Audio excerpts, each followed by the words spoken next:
আসসালামু আলাইকুম রহমতুল্লাহ। Welcome to Ruhani's accounting. আজকে একাদশ ও দ্বাদশ শ্রেণীর হিসাব বিজ্ঞান প্রথম পত্রের অধ্যায় 2 হিসাবের বইসমূহ, এই অধ্যায়ে লেকচার 2। আজকে আমি যেটা পড়াবো তোমাদেরকে সেটা হচ্ছে যে দুঘরা নগদান বই। দুঘরা নগদান বই কোনটা? যেখানে দুটি টাকার ঘর থাকবে, একটি হচ্ছে নগদ কলাম আর একটি হচ্ছে ব্যাংক কলাম। অর্থাৎ এখানে নগদ এবং ব্যাংক সংক্রান্ত লেনদেন লিপিবদ্ধ করা হবে, তবে শর্ত হচ্ছে নগদ প্রাপ্তিগুলোও লিপিবদ্ধ হবে, নগদ ও চেকে প্রাপ্তি এবং নগদ ও চেকে প্রদান, সব ধরনের লেনদেনই লিপিবদ্ধ হবে। তবে শর্ত হচ্ছে সেটা নগদ অথবা চেকে হতে হবে, বাকি কোনো লেনদেন এখানে আসবে না। ধারে বা বাকিতে কোনো লেনদেন আসবে না, অনগদ কোনো লেনদেন এখানে আসবে না। এখন প্রথম কাজ হচ্ছে আমাদের ছকটা সম্পর্কে ধারণা লাভ করা। ছকটা কেমন হবে এবং এটা অবশ্যই মনে রাখতে হবে। এটা হচ্ছে দুঘরা নগদান বই বা বহি। তাহলে টাকার ঘর কয়টা হবে? টাকার ঘর হবে ডাবল, এই একটা, এরপরে হচ্ছে দুইটা। ক্লিয়ার? এরপরে আমরা এখানে আরো দুইটা ঘর দেব। ঘরগুলো অনেক ছোট হয়ে যাচ্ছে, এখানে একটা তারিখের ঘর দেব। ক্লিয়ার? এরপরে এখানে আবার টাকার ঘর হবে দুইটা, এরপরে দুইটা ঘর দেব, এরপরে একটা তারিখের ঘর দেব। ক্লিয়ার? এই হচ্ছে দুঘরা নগদান বহির ছক। এটা হচ্ছে তারিখ, এটা হচ্ছে বিবরণ, এরপরে এটা হচ্ছে রসিদ নং, এটা রসিদ নং, এরপরে এটা হচ্ছে খতিয়ান পৃষ্ঠ, এটা হচ্ছে নগদ টাকা, এটা হচ্ছে ব্যাংক টাকা। এখানে আবার হবে তারিখ, একই কথা লিখতে হবে। এটা হচ্ছে বিবরণ, এটা হচ্ছে ভাউচার নং, এরপরে এটা হবে খতিয়ান পৃষ্ঠ, এটা হবে হচ্ছে নগদ, এটা হচ্ছে ব্যাংক। ক্লিয়ার? এই সাইডটা হবে ডেবিট সাইড, এই সাইডটা হবে ক্রেডিট সাইড। তো মনে করতে হবে, মানে মনে রাখার জন্য চিন্তা করতে হবে যে এটা নগদ প্রাপ্তি সাইড আর এটা হচ্ছে নগদ প্রদান সাইড। তবে আগের মতো আর নগদটাকে নগদ এবং ব্যাংকে সমতুল্য চিন্তা করা যাবে না, সমজাতীয় মান চিন্তা করা যাবে না। এখানে নগদ টাকাটা নগদের ঘরেই বসবে এবং ব্যাংকেরটা ব্যাংকের ঘরেই বসবে। ক্লিয়ার? এখানে যদি নগদ দেই তাহলে এই দিকে যাবে, চেক প্রদান করলে ওই দিকে যাবে, নগদ গ্রহণ করলে এই দিকে এবং চেক গ্রহণ করলে হচ্ছে এই দিকে। ক্লিয়ার?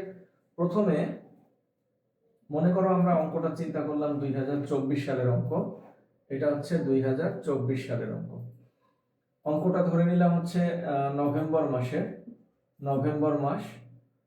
তো নভেম্বর মাসের 1 তারিখ কোশ্চিনে বলা থাকবে নগদ উদ্বৃত্ত এত টাকা এবং ব্যাংক উদ্বৃত্ত এত টাকা। তাহলে আমরা প্রথমে লিখবো হচ্ছে ব্যালেন্স বিডি। ধরে নিলাম নগদ উদ্বৃত্ত হচ্ছে 1 লক্ষ টাকা, এটা ধরে নিলাম। আর ব্যাংক উদ্বৃত্ত বলা আছে হচ্ছে 50,000 টাকা, নগদ উদ্বৃত্ত এবং ব্যাংক উদ্বৃত্ত। এরপরে নভেম্বরের 5 তারিখে বলল বেতন নগদে পণ্য ক্রয়, তাহলে টাকা চলে গেছে, নগদে পণ্য ক্রয় 10,000 টাকা। ক্লিয়ার? নভেম্বর 7 তারিখে বলল ধারে পণ্য ক্রয় 20,000 টাকা, এটা কি অন্তর্ভুক্ত হবে? না, এটা অন্তর্ভুক্ত হবে না। এরপরে 8 তারিখে বলল অবচয়, তাহলে এটাও নন ক্যাশ আইটেম, এটা অন্তর্ভুক্ত হবে না।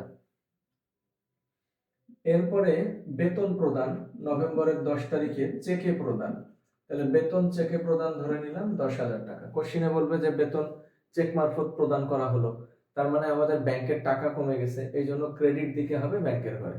ক্লিয়ার? এরপরে নভেম্বরের 15 তারিখ বলল ব্যাংকে জমা দেওয়া হলো। এটা খুব গুরুত্বপূর্ণ একটা এন্ট্রি এবং এই এন্ট্রি পরীক্ষায় থাকেই। ব্যাংকে জমা দেওয়া হলে কি কি ঘটবে চিন্তা করো। ব্যাংকের টাকা বাড়বে এবং নগদ টাকা কমবে। নরমালি এটাতে যেটা হয়, একটা কন্ট্রা এন্ট্রি লিখে দিয়ে মুখস্থ করতে বলা হয়। তো আমি মুখস্থ করানোর পক্ষে না এবং আমি চাই না যে তোমরা মুখস্থ করো। তুমি চিন্তা করো, তোমার পকেটে টাকা আছে, ব্যাংকে গেছো, গিয়ে ব্যাংকে জমা দিয়ে দিছো। সাপোজ তুমি সোনালী ব্যাংকে গেছো, পকেটে ছিল 10,000 টাকা, সোনালী ব্যাংকে জমা দিছো, তোমাদের এই ব্যবসাটার অ্যাকাউন্ট। তার মানে কি, সোনালী ব্যাংক অ্যাকাউন্টে ব্যাংকের টাকা বাড়বে আর পকেট থেকে নগদ টাকা কি হবে? কমবে। তাহলে যেহেতু ব্যাংকের টাকা বাড়বে 10,000, তাহলে আমরা এই জায়গাটাতে বসাবো 10,000 ব্যাংকে। ক্লিয়ার? আবার এটা নভেম্বর 15 তারিখ, ব্যাংকে বাড়বে নগদে কমবে, তাই না? ব্যাংকে বাড়বে ব্যাংকে জমা দিলে এবং নগদে কমবে, এই জন্য নগদের ঘরে বসলো। ব্যাংকে বাড়বে জন্য ব্যাংকের ঘরে, নগদে কমবে জন্য নগদের ঘরে। ক্লিয়ার? আবার বলছি ব্যাংক বাড়বে জন্য কোথায়, ব্যাংকের ঘরে, নগদ কমবে জন্য নগদের ঘরে। তাহলে যেহেতু নগদে বসছে এটা হচ্ছে ব্যাংক, এটা এন্ট্রি যেহেতু দুই দিকে গেল এই জন্য আমরা এটাকে বলবো কন্ট্রা এন্ট্রি। আর এটা হচ্ছে ব্যাংকে বসছে জন্য আমরা লিখবো হচ্ছে নগদান, এখানে হবে হচ্ছে কন্ট্রা এন্ট্রি। যে এন্ট্রিটা একই সাথে দুই দিকে যাবে এবং বিপরীত দিকে যাবে এবং বিপরীত কলামে বসবে, অর্থাৎ এই সাইডে ব্যাংকে বসলে এই সাইডে বসবে নগদে, আবার এই সাইডে নগদে বসলে ওই সাইডে বসবে হচ্ছে ব্যাংকে, এই এন্ট্রিটাকে আমরা বলবো হচ্ছে কন্ট্রা এন্ট্রি। আবার যদি বলা হয়, মনে করো নভেম্বরের 20 তারিখে বলছে নভেম্বরের 20 ব্যাংক হতে উত্তোলন করা হলো অফিস প্রয়োজনে, তাহলে আমাদের নগদ টাকা বাড়ছে, ব্যাংকের টাকা কমে গেছে। তাহলে ব্যাংক হতে উত্তোলন যদি 20,000 হয় তাহলে এই যে এইখানে হবে 20,000 টাকা। আবার এটা হচ্ছে নভেম্বর 20 তারিখ, নগদ যদি ব্যাংক হতে উত্তোলন করি নগদ বাড়বে এবং ব্যাংকের টাকা কমবে, তাহলে এই জায়গাটাতে হচ্ছে 20,000। এটা নগদে বসছে জন্য এখানে হবে ব্যাংক কন্ট্রা, আর এটা ব্যাংকে বসছে জন্য এখানে হবে নগদ বা নগদান কন্ট্রা। ক্লিয়ার? এখন সব থেকে যে এন্ট্রিটা ঝামেলা করবে তোমাদের, ব্যক্তিগত প্রয়োজনে নগদ উত্তোলন। এখন চিন্তা করো, একটু আগে শিখলাম নগদ উত্তোলন করলে নগদ বাড়ে ব্যাংক কমে। তো আমরা জার্নাল লেকচারটাতে, জাবেদা লেকচারটাতে কি শিখলাম, ব্যক্তিগত প্রয়োজনে যদি নগদ উত্তোলন হয়, উত্তোলন ডেবিট, নগদান ক্রেডিট। এখানে কিন্তু একই সাথে ব্যাংক এবং নগদ দুইটা নাই, কয়টা আছে? এইখানে দেখো ব্যাংক নগদ দুইটাই আছে, এখানে কি আছে, ব্যাংক এবং নগদ দুইটাই আছে, এখানে কি আছে, নগদ এবং ব্যাংক দুইটাই আছে এবং একটা ডেবিট একটা ক্রেডিট। তার মানে এই দুইটা জিনিস যদি একই সঙ্গে থাকে এবং একটা ডেবিট হয় একটা ক্রেডিট হয়, তাহলে এটাকে আমরা বলবো হচ্ছে কন্ট্রা এন্ট্রি। ক্লিয়ার? কিন্তু এইখানে যখন ব্যক্তিগত প্রয়োজনে নগদ উত্তোলন, এখানে কিন্তু ব্যাংকের কিছু হয় না, কি কমে গেছে, নগদ। মানে আমাদের যে সমস্যাটা হয়, স্টুডেন্টদের যে সমস্যাটা হয় সেটা হচ্ছে এই যে নগদ উত্তোলন অফিস প্রয়োজনে কন্ট্রা হয়, তাহলে ব্যক্তিগত প্রয়োজনে নগদ উত্তোলন এটাও কন্ট্রা হবে না, এই ধারণা রাখা যাবে না। যখন আমরা নগদ উত্তোলন করি অফিস প্রয়োজনে ব্যাংক থেকে, নগদ বাড়ে ব্যাংক কমে, দ্যাট মিন্স এটা কন্ট্রা। আর যখন ব্যক্তিগত প্রয়োজনে নগদ উত্তোলন করা হয়, এটা শুধু নগদ টাকা কমে যায়। তাহলে নগদ ধরে নিলাম 5,000 টাকা, তাহলে নভেম্বর যদি 25 তারিখ ধরি, এটা শিরোনাম হবে হচ্ছে উত্তোলন। আবার যদি নভেম্বর 26 তারিখ ধরি, ব্যক্তিগত প্রয়োজনে ব্যাংক হতে উত্তোলন, তাহলে ব্যাংকের টাকা কমে যাবে, এটা চিন্তা করলাম 2,000 টাকা। ক্লিয়ার? এরপরে যে ব্যক্তিগত প্রয়োজনে পণ্য উত্তোলন, ব্যক্তিগত প্রয়োজনে পণ্য উত্তোলন, তাহলে এখানে কি কি হলো, উত্তোলন ডেবিট, ক্রয় ক্রেডিট। ক্রয় ক্রেডিট এখানে কিন্তু নগদ বা ব্যাংকের কিছু হয় নাই, তাহলে এই লেনদেনটা অন্তর্ভুক্ত হবে না। তাহলে এখানে সব থেকে টাফ জায়গা কি, কোনটার কন্ট্রা হবে এটা চেনা আর কোনটার কন্ট্রা হবে না এটা চেনা। আরেকটা গুরুত্বপূর্ণ এন্ট্রি দেই, ধরো যে নভেম্বর 30 বলল আসবাবপত্র 20,000 টাকার বিক্রয় করে, ভালো করে শোনো, আসবাবপত্র 20,000 টাকার বিক্রয় করে নগদে পাওয়া গেল 10,000 টাকা এবং চেক মারফত 10,000 টাকা পেয়ে সাথে সাথে ব্যাংকে জমা দেওয়া হলো, তাহলে এই যে চেকেও 10,000, তাহলে এইটার জাবেদাটা কি হচ্ছে, আসবাবপত্র বিক্রয় করছি, তার মানে আসবাবপত্র ক্রেডিট, টাকাটা কত হবে, 20,000। তাহলে এখানে নগদান ডেবিট হবে কত, নগদান ডেবিট হবে হচ্ছে 10,000 এবং ব্যাংক ডেবিট হবে 10,000। এন্ট্রিটা আবার বলছি, আসবাবপত্র বিক্রয় করলাম 20,000 টাকা, তাহলে আসবাবপত্র বিক্রয় 20,000, নগদে গ্রহণ করলাম 10,000, তাহলে নগদের ঘরে 10,000 এবং চেকে গ্রহণ করছি 10,000 এবং চেকখানার সাথে সাথেই ব্যাংকে রাখা হলো, তাহলে ব্যাংকের ঘরে হচ্ছে 10,000। এখন তোমরা বলতে পারো, একটু আগেই নগদ এবং ব্যাংক দুইটা ছিল কন্ট্রা করছি, এখানে নগদ এবং ব্যাংক দুইটা ছিল কন্ট্রা করছি, কিন্তু এখানেও তো নগদ এবং ব্যাংক আছে, সেটা কন্ট্রা হচ্ছে না কেন? এর উত্তর হচ্ছে, আগে কিন্তু নগদ ডেবিট ছিল এবং ব্যাংক ক্রেডিট ছিল, অর্থাৎ একদিকে নগদ বাড়ছে আর একদিকে ব্যাংক কমছে।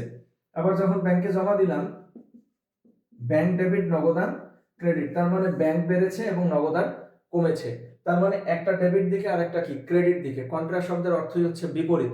যদি বিপরীত ঘটনা ঘটে, অর্থাৎ ডেবিটও থাকে ক্রেডিটও থাকে এবং এই দুইটা যদি হয় একটা নগদ আর একটা যদি হয় ব্যাংক, তখন আমরা সেটাকে বলবো কন্ট্রা। বাট এইখানে দেখো নগদান ডেবিট, নগদ কি ডেবিট, শুধু চিন্তা করো নগদ বাড়ছে না কমছে, নগদ বাড়ছে, তাহলে নগদের ঘরে।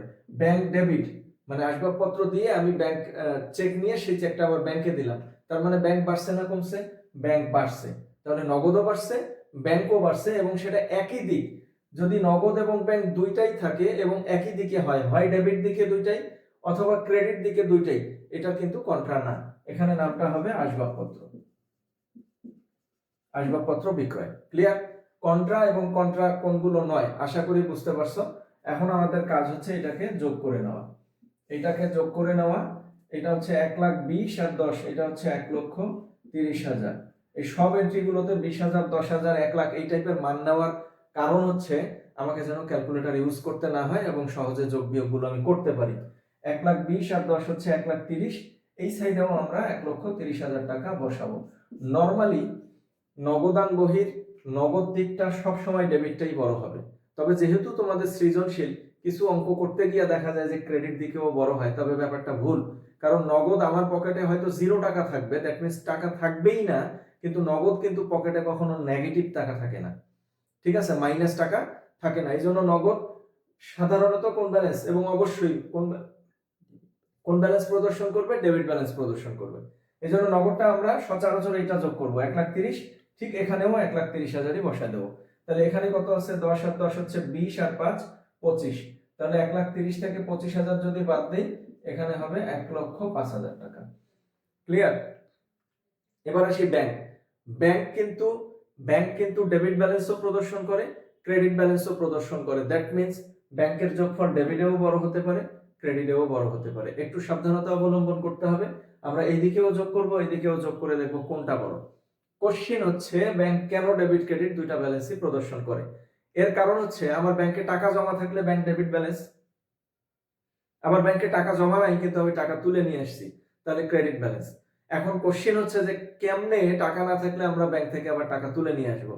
এর কারণ হচ্ছে যদি আমাদের কাছে একটা ক্রেডিট কার্ড থাকে, তাহলে ব্যাংকে আমার কোনো টাকা নাই, বাট ক্রেডিট কার্ডের লিমিট যদি আমাদের 2 লক্ষ টাকা হয়, তাহলে আমরা ওখান থেকে 2 লাখ টাকা পর্যন্ত একটা সাপোর্ট পাবো টাকা না থাকা সত্ত্বেও, তাই নয় কি? তো এই জন্য ব্যাংক ডেবিট ব্যালেন্সও প্রদর্শন করতে পারে, ব্যাংক ক্রেডিট ব্যালেন্সও প্রদর্শন করতে পারে। তাহলে 50, 10 60 আর 10 70, এইদিকে 30 আর 2 হচ্ছে 32,000। তার মানে এই দিকে বড়, আমরা বড়টা খুঁজে বের করব। এখানে 70,000, এখানে 70,000। এখন আমরা এই 70,000 থেকে 30,000 বাদ দিলে হচ্ছে কত? 40, 40 থেকে 2 বাদ দিলে হচ্ছে 38,000। ক্লিয়ার? তাহলে 38 আর 32 হচ্ছে 70। এই যে যেটা দ্বারা আমরা পূরণ করব এটার নাম ব্যালেন্স সিডি, এবং ওই তারিখটা হবে ওই মাসের শেষ তারিখ। ওই তারিখটা কি হবে? ওই মাসের শেষ তারিখ। আর এইদিকে আমরা লিখবো ব্যালেন্স বিডি। তাহলে ব্যালেন্স বিডি কত হচ্ছে? 1,05,000 এবং হচ্ছে 38,000 টাকা। এই যে ব্যালেন্সটা আমরা বের করলাম, এই যে এই টাকা দুটো 1,05,000 এবং 1,38,000। আর ব্যালেন্স বিডি হবে হচ্ছে পরের মাসের 1 তারিখ। ব্যালেন্স বিডি কি হবে? পরের মাসের 1 তারিখ। আশা করি বুঝতে পারছো। এটাই হচ্ছে দুঘরা নগদান বই। এখন এই দুঘরা নগদান বইতে কিছু ঝামেলা আছে, এই বিষয়গুলো নিয়ে আমি আলোচনা করব এখন। মনে করো যে এই যে ব্যালেন্স বিডি যেটা দেওয়া আছে, এটা কি সবসময় ব্যালেন্স বিডি লিখতে হবে? না। যদি বলে নগদ উদ্বৃত্ত এবং ব্যাংক উদ্বৃত্ত এত টাকা ছিল, তাহলে সেটা হবে ব্যালেন্স বিডি। আর যদি বলে নগদ এত টাকা এবং ব্যাংক জমা এত টাকা নিয়ে ব্যবসা আরম্ভ করলেন, এবং নগদ এত টাকা, ব্যাংক জমা এত টাকা এবং আসবাবপত্র এত টাকা নিয়ে ব্যবসা আরম্ভ করলেন, আমার কিন্তু আসবাবপত্রের ব্যালেন্সটার দরকার নাই, শুরুর টাকাটার দরকার নেই, দরকার নগদ এবং ব্যাংক। যদি বলে ব্যবসা আরম্ভ করলেন, তখন এখানে ব্যালেন্স বিডি না লিখে লিখতে হবে মূলধন। ব্যালেন্স বিডি না লিখে কি লিখতে হবে? মূলধন। এই কোশ্চেনগুলোর আনসার আমি কেন দিচ্ছি? কারণ আমি পড়াতে গিয়ে বারবার এই জিনিসগুলো দেখে আসছি যে স্টুডেন্টদের মনে এই কোশ্চেনগুলো বরাবরই থাকে যে অলওয়েজ ব্যালেন্স বিডি হবে কিনা। না, যদি ব্যবসা আরম্ভ করে বলা থাকে তখন ব্যালেন্স বিডি না হয়ে হবে কি? মূলধন। ক্লিয়ার? এখন আরেকটা কোশ্চেন, সবসময়ই ব্যালেন্স সিডি কি এদিকে হবে? না, ব্যাপারটা এরকমও না। হ্যাঁ, নগদের সবসময় ব্যালেন্স সিডি এদিকে, বিডিটা এদিকে, কিন্তু ব্যাংকের ক্ষেত্রে উল্টা ঘটনা ঘটতে পারে। এই অঙ্কটাই মনে করো যে বলছে যে ব্যাংক জমাতিরিক্ত 50,000 টাকা। এই অঙ্কটাই ধরে নিলাম ব্যাংক জমাতিরিক্ত কত? 50,000 টাকা। তাহলে এই জায়গায় আমরা নভেম্বর 1 এটা লিখবো ব্যালেন্স বিডি 50,000 টাকা। এটা কি লিখবো? ব্যালেন্স বিডি 50,000 টাকা। ব্যাংক জমাতিরিক্ত, জমার অতিরিক্ত। অথবা যদি বলে ব্যাংক জমা ব্র্যাকেটে যদি বলে ক্রেডিট, ব্যাংক জমা ডেবিট, তাহলে এইদিকে বসবে। ব্যাংক জমার উদ্বৃত্ত এইদিকে বসবে। ব্যাংক জমাতিরিক্ত ওইদিকে বসবে। ব্যাংক জমা ব্র্যাকেটে বলছে ক্রেডিট, তাহলে সেটা ওইদিকে বসবে। ক্লিয়ার? এখন দেখো তো কোনটা বড়? 10 আর 10 কত হচ্ছে? 20,000। আর এখানে 50, 30, 80 আর 2 কত হাজার হচ্ছে? 82,000। তাহলে এইটা বড়। তখন আমরা এই জায়গায় নামাবো হচ্ছে 82,000, 50, 60, 80, 82। তাহলে এই জায়গাটাতে কত হবে?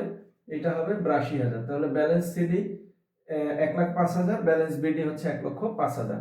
এখন যেহেতু এইটা বড়, এখানে নিয়ে আসবো 82,000, 82 থেকে 10 আর 10 20,000 বাদ দিলে এটা হচ্ছে কি 62,000।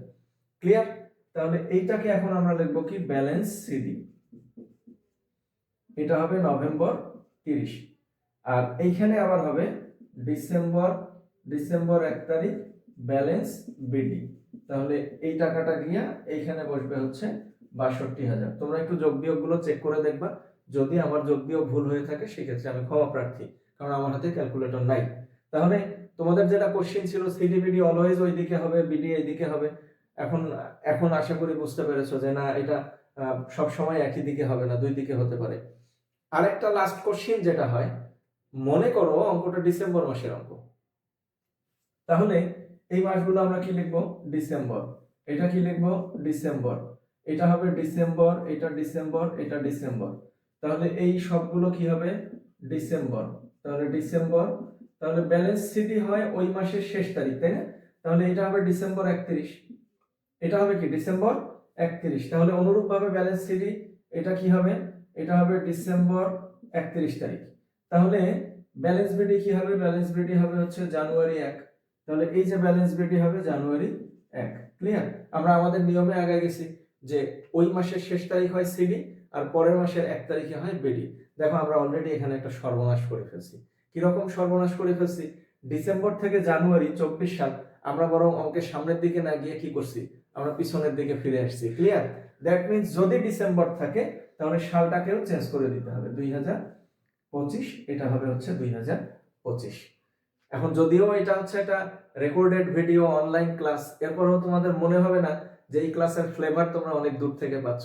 ক্লাসের ফ্লেভার কিন্তু খুব কাছাকাছি, কারণ এই দীর্ঘদিন স্টুডেন্ট পড়ায় আমি দেখে আসছি যে এই ক্লাসগুলোতে এই কোশ্চেনগুলোই আসে, কখন কি ঘটবে। আশা করি একদমই ক্লিয়ার। Best of luck. আল্লাহ হাফেজ। আসসালামু আলাইকুম।